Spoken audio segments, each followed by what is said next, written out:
السلام علیکم ناظرین، ہمارے چینل کو سبسکرائب کریں اور ساتھ ہی ساتھ بیل آئیکن کو ضرور دبائیں تاکہ آپ کو ہمارے نئے آنے والے ویڈیو کی نوٹیفیکیشن مل سکے، اور ویڈیو پسند آنے کی صورت میں اس کو لائک، کمنٹ اور شیئر کرنا بھی نہ بھولیں۔ علم گرتے ہی مجاہدین کچھ بددل ہوئے، لیکن جعفر بن ابی طالب نے بڑھ کر علم اٹھا لیا۔ رسول کریم صلی اللہ علیہ وسلم کے شہدائیوں، جعفر نے علم اوپر کر کے بڑی ہی اونچی آواز سے کہا، خدا کی قسم اسلام کا علم گر نہیں سکتا، اور انہوں نے زید بن حارث شہید کی جگہ سنبھال لی۔ مجاہدین لشکر کفار میں گم ہو گئے تھے، لیکن ان کا جذبہ قائم تھا، ان کی للکار اور ان کے نعرے سنائی دے رہے تھے، سالار سپاہیوں کی طرح لڑ رہے تھے، ان کا علم بلند تھا۔ تھوڑی ہی دیر بعد علم گرنے لگا، علم گرتا تھا اور اٹھتا تھا۔ عبداللہ بن رواحہ نے دیکھ لیا، سمجھ گئے کہ علم بردار زخمی ہے اور اب وہ علم کو سنبھال نہیں سکتا۔ علم بردار سپہ سالار خود تھا، یہ جعفر بن ابی طالب تھے۔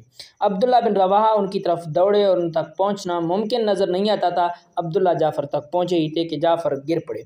ان کا جسم خون میں نہا گیا تھا، جسم پر شاید ہی کوئی ایسی جگہ تھی جہاں تلوار یا برچی کا کوئی زخم نہ تھا۔ جعفر گرتے ہی شہید ہو گئے۔ عبداللہ نے پرچم اٹھا کر بلند کیا اور نعرہ لگا کر مجاہدین کو بتایا کہ انہوں نے علم اور سپہ سالاری سنبھال لی ہے۔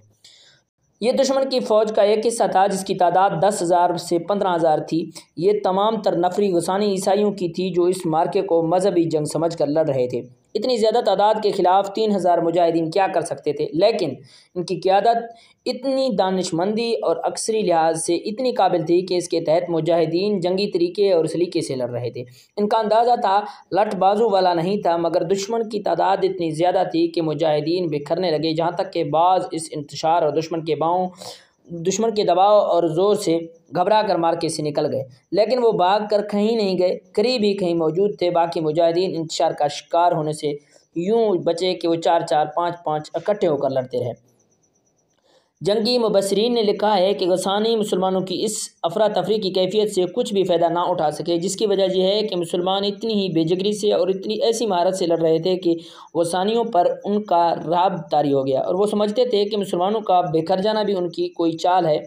مورخ لکھتے ہیں کہ مسلمانوں کے سالاروں اور کمانڈاروں نے اس صورتحال کو یوں سنبھالا کہ اپنے آدمیوں کو مارکے سے نکلنے لگے تاکہ انہیں منظم کیا جائے۔ اس دوران علم ایک بار پھر گر پڑا۔ تیسرا سپہ سالار عبداللہ بن رواحہ تھا، وہ بھی شہید ہو گئے۔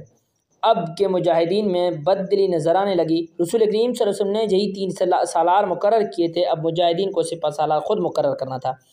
علم گرا ہوا تھا جو شکست کی نشانی تھی۔ ایک سرکردہ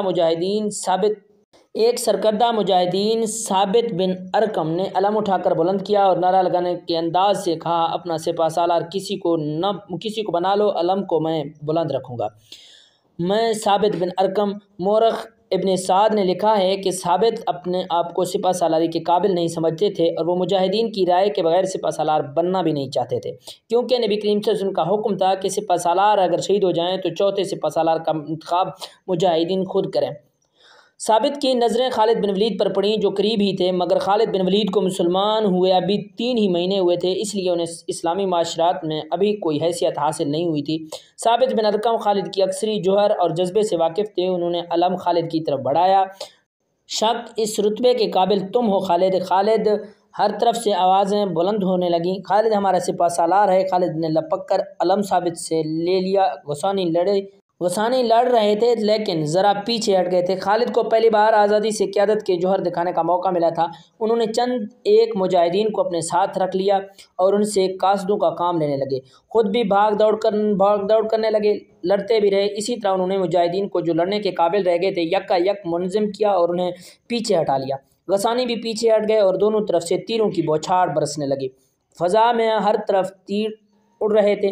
خالد نے صورتحال کا جائزہ لیا، اپنی نفری اور اس کی کیفیت دیکھی تو ان کے سامنے یہی ایک صورتحال رہ گئی تھی کہ مارکا ختم کر دیں گے۔ دشمن کو کمک بھی مل رہی تھی، لیکن خالد پسپا نہیں ہونا چاہتے تھے۔ پسپائی بجا تھی، لیکن خطرہ یہ تھا کہ دشمن تعاقب میں آئے گا، جس کا نتیجہ مجاہدین کی تباہی کے سوا کچھ نہ ہوگا۔ خالد نے سوچ کر ایک دلیرانہ فیصلہ کیا، وہ مجاہدین کے آگے ہو گئے اور غسانیوں پر حلہ بول دیا۔ مجاہدین نے جب اپنے سپہ سالار اور اپنے علم کو آگے دیکھا تو ان کے حوصلے تر و تازہ ہو گئے۔ یہ حلہ اتنا دلیرانہ اور اتنا تیز تھا کہ کثیر تعداد غسانی عیسائیوں کے قدم اکھڑ گئے۔